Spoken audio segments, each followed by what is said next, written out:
Entonces veamos aquí. Otra definición de pruebas objetivas.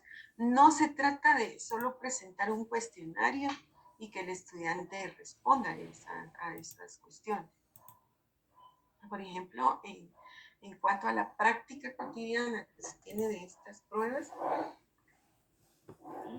en muchas ocasiones uno le dice al profesor o a los estudiantes prueba objetiva y se imaginan una serie de preguntas con espacios para respuestas.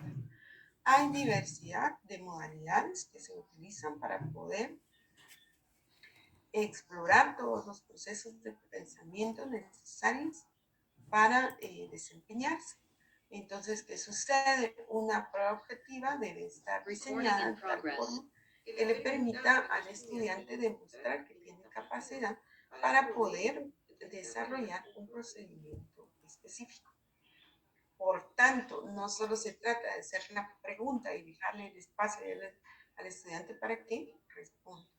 Las pruebas objetivas tienen que tener su característica es que las respuestas son breves, es decir, si el estudiante tiene que escribir, si en manuscrito o si es en digital, lo más que debe escribir es una o dos palabras.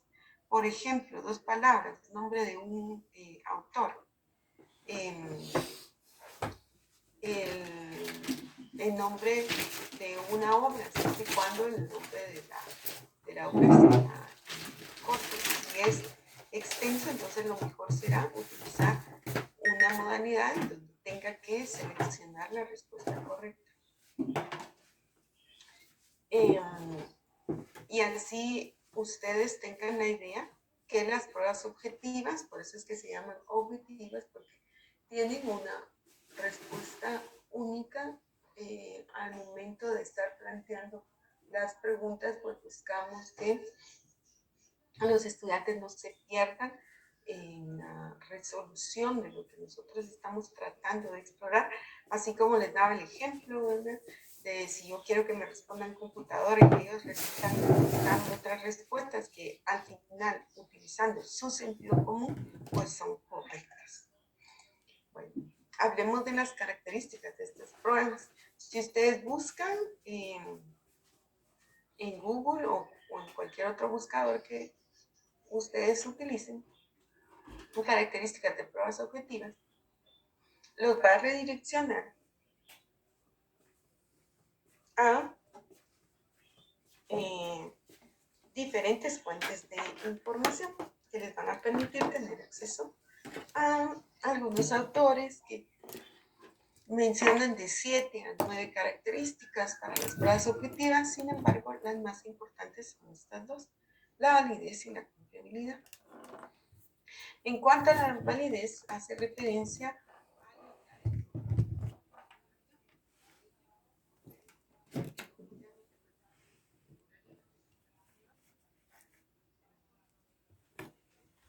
vamos a suponer que el propósito de hacer una evaluación para ustedes es que el estudiante evidencie que logra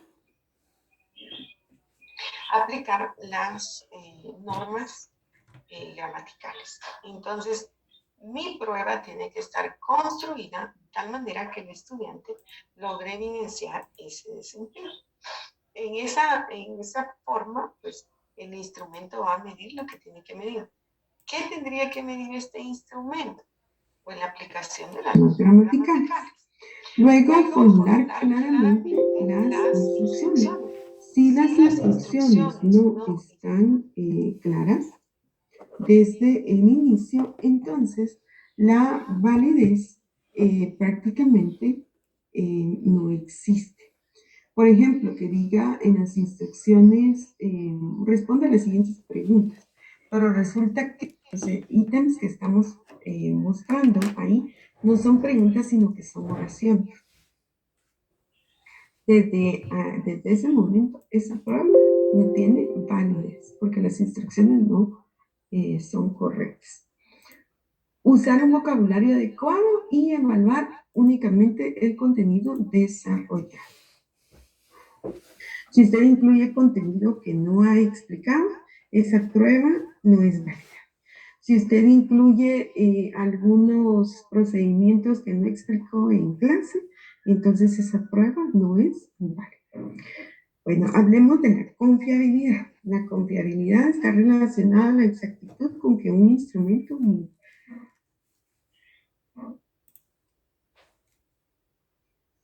tenemos como ejemplo.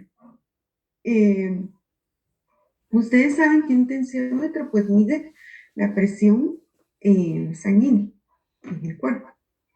Pero si yo pretendo medir mi presión sanguínea con un termómetro, pues va a estar difícil, porque el termómetro está diseñado para medir temperatura.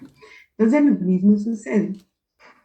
¿Qué pasa si mi propósito, así como les indicaba, es evaluar si el estudiante logra aplicar las normas gramaticales?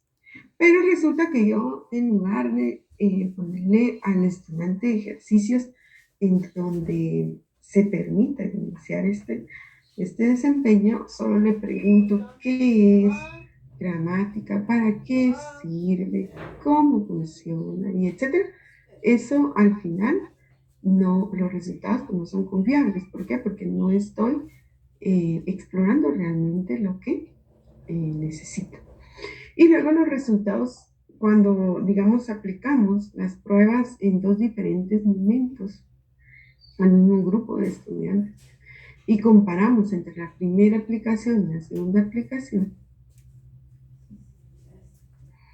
y establecemos el nivel de correlación que existe entre la primera y la segunda aplicación, entonces ahí estamos comprobando a través de un método estadístico qué tan confiable es nuestra prueba, es decir, qué tantas variaciones hay en los primeros resultados y en los segundos.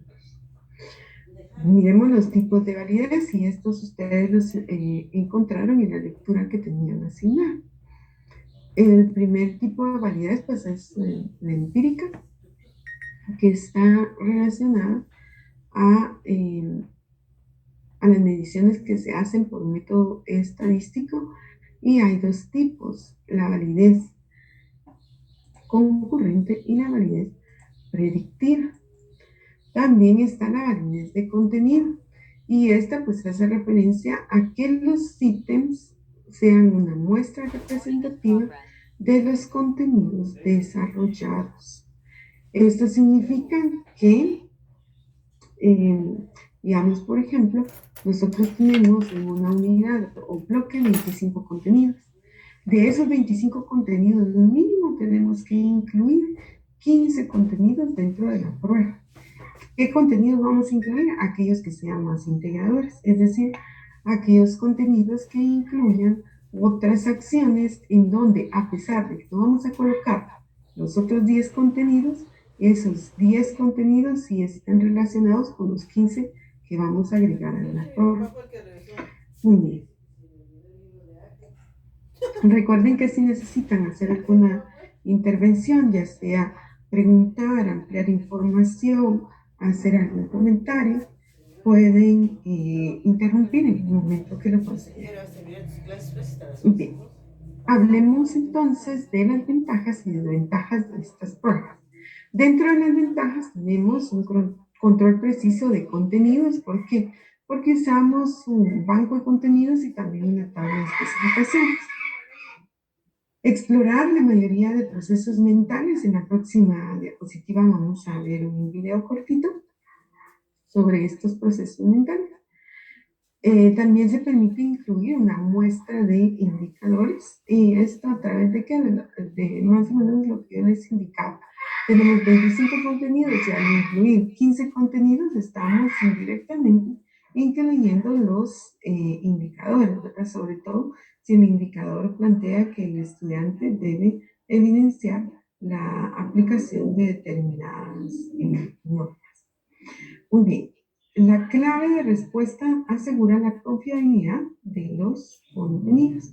Y aquí les voy a comentar un caso, porque generalmente pues, a veces no sucede nada en las clases y a veces sucede de todo. Resulta que Yo evalué hace unas 2 semanas a un grupo de plan diario y el sistema de formulario de Google falló.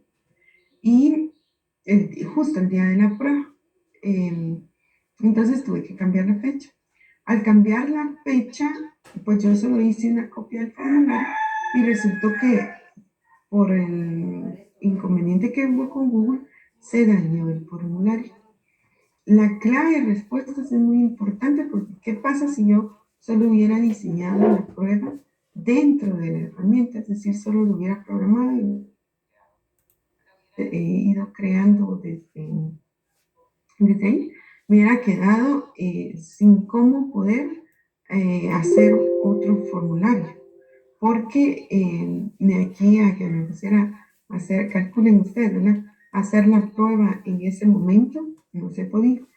Entonces, sí es muy importante que nosotros tengamos en un procesador de texto siempre nuestra prueba con las respuestas asignadas a cada una de las preguntas que vamos a presentarle a los estudiantes.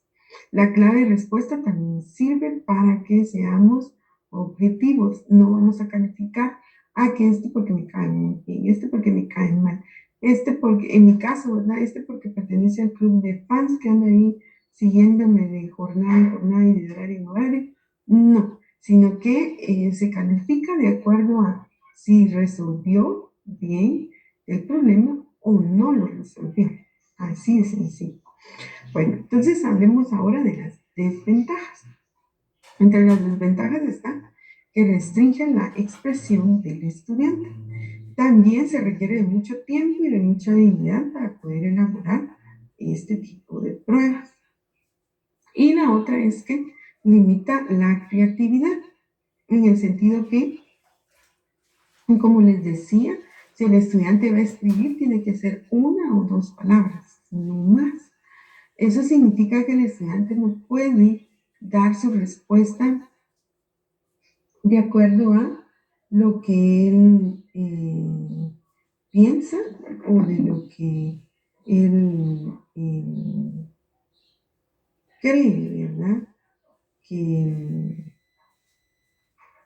que puede ser o no respecto a lo que se le está cuestionando. Muy bien, Yara, le escucho.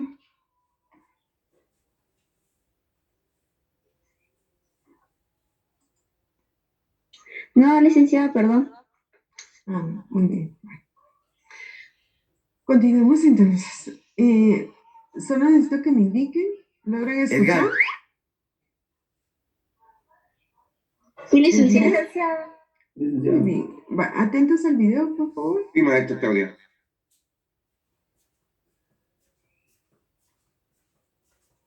Edgar, ¿sabes cómo trabaja tu pensamiento cuando tienes que acomodar la ropa de tu closet? ¿O cuando das indicaciones para llegar a un determinado lugar? ¿O para resolver un problema matemático?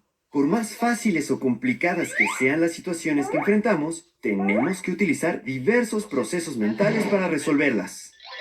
Hablemos de procesos de pensamiento con peras y manzanas. Los procesos de pensamiento o procesos mentales se dividen en básicos y superiores. Los 8 básicos son 1. Identificación. 2. Diferenciación. 3. Comparación. 4. Representación mental. 5. Decodificación. 6. Clasificación. 7. Análisis. Y 8. Síntesis. Los superiores son 6 y son 1. Deductivo. 2. Analógico. 3. Hipotético. 4. Transitivo. 5. Divergente. Y 6. Lógico. En cada tarea que realizamos, siempre se combinan los procesos de pensamiento, pero solo uno predomina. Sin embargo, el que garantiza el éxito de la tarea es el proceso mental de clasificación. Esto se debe a que los procesos mentales llevan un orden en función de su grado de complejidad, siendo el pensamiento de identificación el más básico y el lógico el más complejo. Como cada persona es diferente, algunos procesos de pensamiento se nos pueden dificultar más que otros, ¿verdad, Edgar? De esta forma, hay quien puede ser un experto en análisis, sin ser muy hábil en síntesis. Desde luego, esto no es un problema. Lo importante es saber en qué procesos mentales tenemos más habilidad y en cuáles no. Así, cuando nos enfrentemos a tareas que impliquen procesos mentales que se nos dificulten, sabremos cómo atenderlos. Gracias a los procesos mentales, además de resolver complejos problemas matemáticos, Edgar podrá realizar tareas cotidianas de una forma más efectiva. Sí, como acomodar la ropa de su closet, aunque esta no sea tan fácil de clasificar.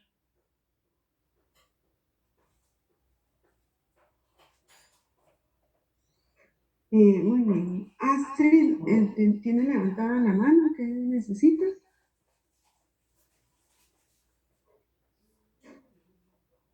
Astrid Disculpe, Lorena. licenciada, no me di cuenta. Astrid Lorena.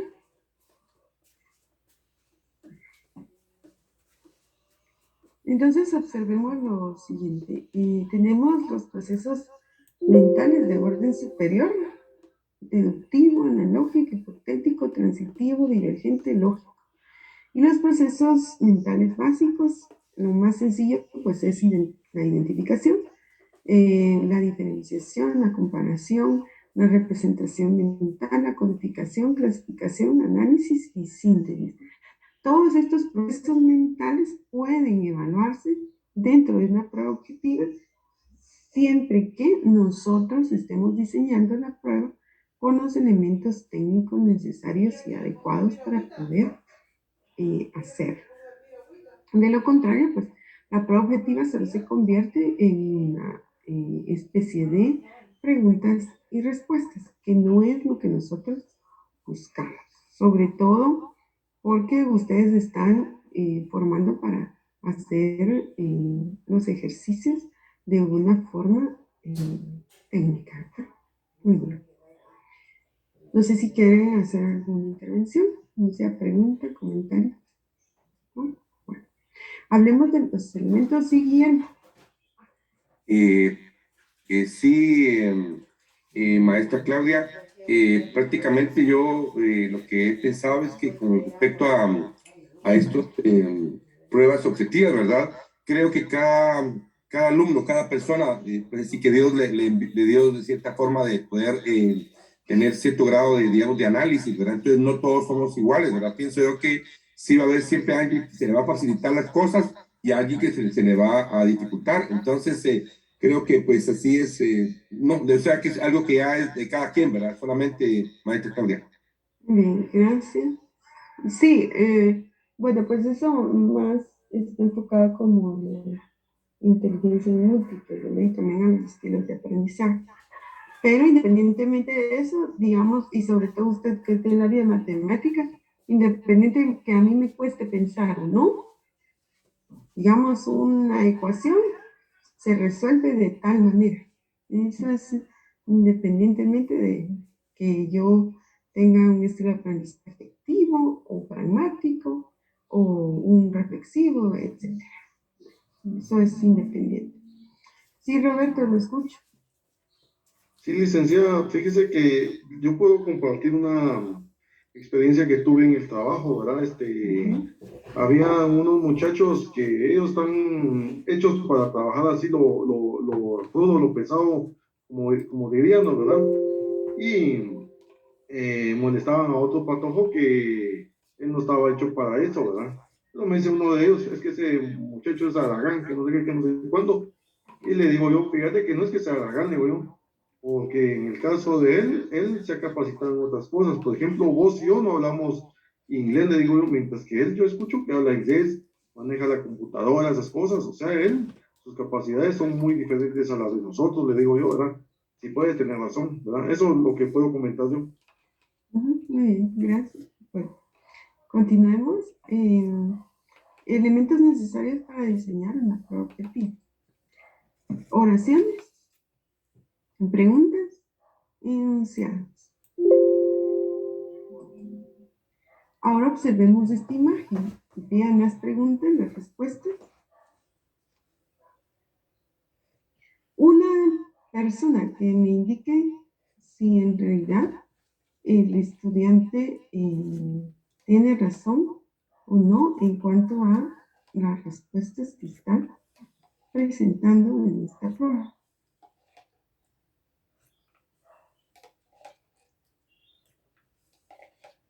Sí, María José, buenos días.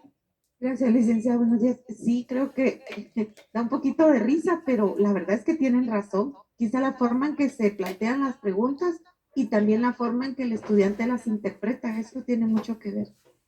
Exacto, pero aquí también viene otro inconveniente, ¿verdad? Que era lo que yo les decía. Digamos, si nuestras preguntas son ambiguas, nosotros vamos a obtener respuestas con sentido común. Es decir, no a partir de lo que el estudiante debe mostrar en su desempeño, sino que vamos a encontrar preguntas resueltas con sentido común, con lógica, ¿verdad? Por eso es que hay que ser muy específicos en lo que preguntamos. Entonces aquí esto es como una premisa que no se les olvide, no existen preguntas sin respuesta, solo preguntas mal formuladas. Así como veíamos en la imagen anterior, todas las preguntas tenían una respuesta desde el sentido común, pero no era la respuesta que el profesor esperaba. Pero entonces, para asegurarnos que el estudiante nos dé la respuesta que nosotros esperamos, tenemos que ser más específicos. Miremos algunos ejemplos de oraciones. Las oraciones, por favor, inician con artículo y terminan con punto, sobre todo si estamos hablando de oraciones completas. Recuerden que en las oraciones, pero eso tampoco se los voy a explicar yo aquí, hay un sujeto y un predicado, ¿verdad? Como mínimo, esas dos partes. Entonces, veamos este ejemplo. La clasificación de las pruebas objetivas se basa en la predeterminación de respuestas. Otro ejemplo, la validez de una prueba se refiere a que mida lo que pretende medir. Y este ejemplo, que es una oración incompleta para una modalidad de completación.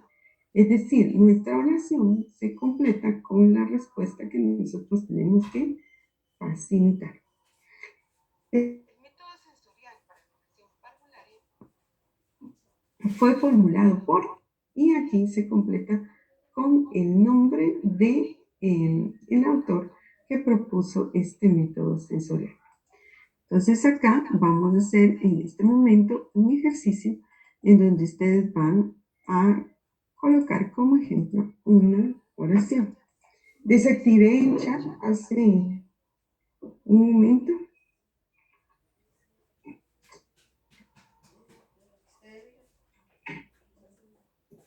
Bien, para oraciones les explico primero cómo van a hacer la publicación y después ustedes proceden. En esta parte donde está en la edición o más, en el asunto colocan su número de carnet, sus nombres y apellidos completos. Yo utilizo este nombre ficticio, de este carnet ficticio. Y quien donde dice escriba en texto,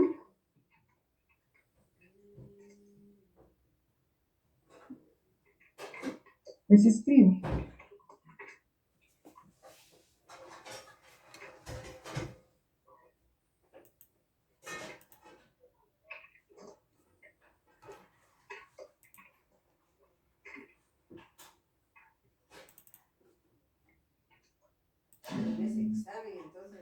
Ay, sí, estoy algo nerviosa. Esa clase me cuesta. Escribí, la evaluación es un proceso de verificación de desempeño. Esto sería, ya que yo tuve mi participación pública. María José Argueta tiene que seguir instrucciones, por favor, voy a eliminar esto. Bueno, entonces así sería el número de carnet, nombres y apellidos completos y la oración que estoy proponiendo. Te voy a ir haciendo comentarios y algunas correcciones conforme van ingresando sus ejercicios. Tal vez no nos dé tiempo de esperar a que todos participen, ¿no? porque pues el periodo tiene un límite, ¿verdad? Facilitar a los estudiantes las opciones para que elijan la opción correcta. Ahora, si el estudiante tiene aquí por la forma en la que está la pregunta, pues es lógico que vamos a darle las opciones, ¿verdad?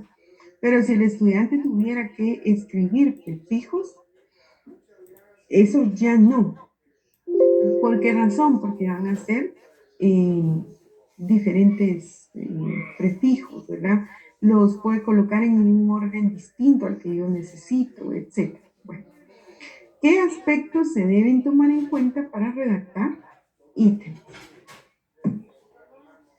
Entonces tenemos aquí que vamos a tener en las opciones.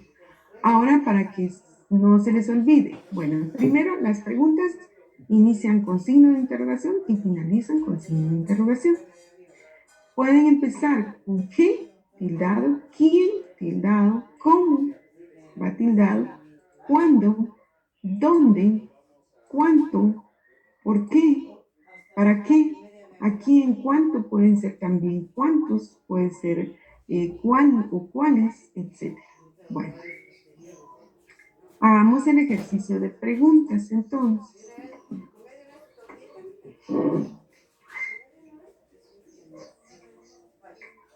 Mejor si hacen preguntas sobre su especialidad, porque recuerden que la prueba objetiva que ustedes van a diseñar es de su especialidad, ¿no? Está bien que estén incluyendo contenidos de evaluación, pero la idea de este ejercicio es que lo hagan con contenidos de su especialidad.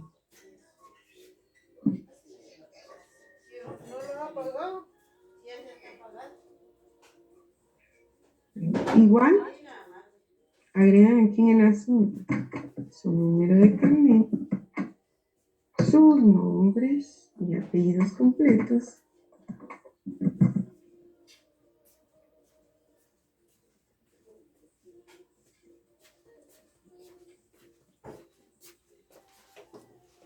y aquí en el asunto les escriben la pregunta.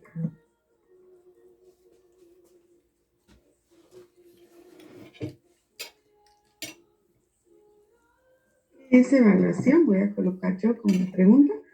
Lógicamente aquí les voy a dar a los estudiantes las opciones para que ellos elijan la correcta.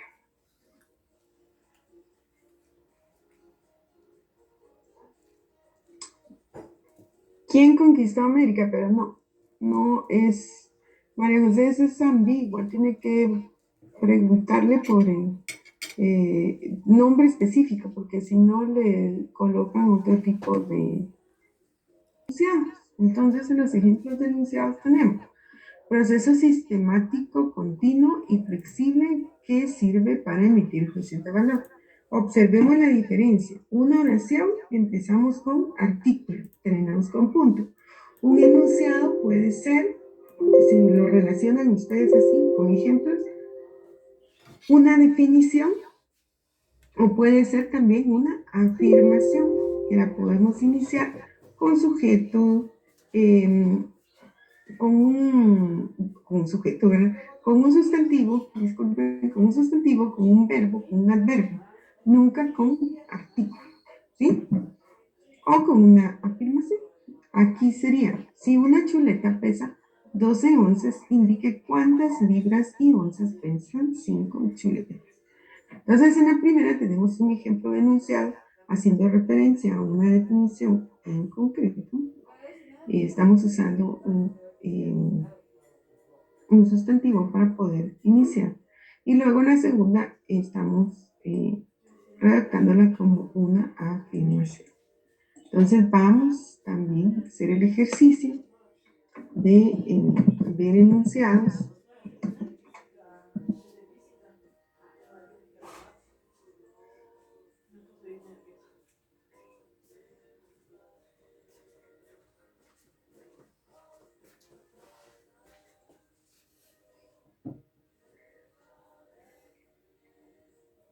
Verificación.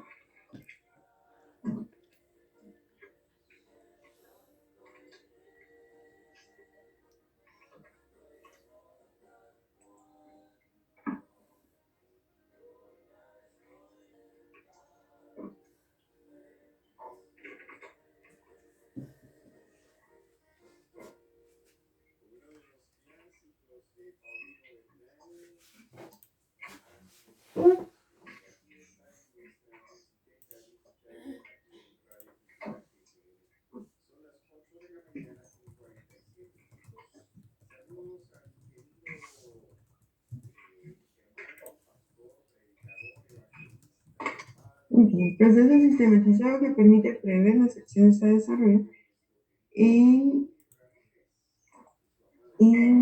mejor voy a cambiar esto, una secuencia didáctica, planificación, ¿verdad? Muy bien. Ahí estaría. Espero su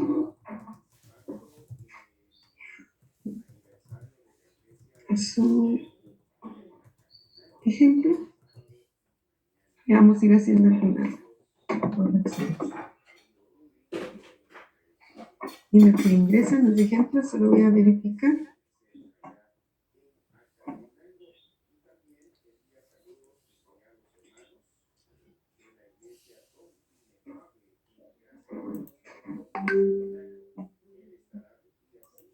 Todo lo que no pertenezca o no esté correcto, pues tengo que eliminarlo de la aplicación, ¿no?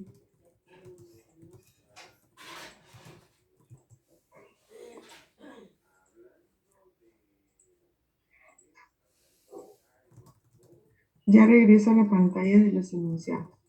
Solo estoy depurando de una vez la de las oraciones.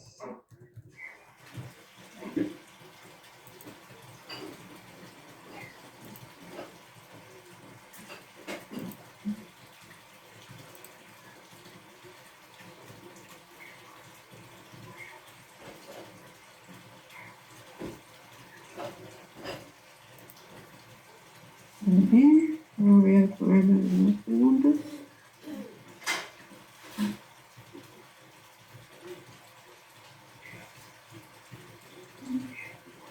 Voy a agregar yo algunas del signo de interrogación de acá. Bueno, miremos. Delia, son palabras que designan a personas, animales u objetos. Muy bien. En la parte de la computadora, corrija por favor, Sergio, computadora, que es denominada cerebro, se encarga de procesar información y de acuerdo a esto, pues su respuesta es la novela aquí, la novela Liudina, estamos en enunciados, no oraciones, cambia la redacción. Unidad de la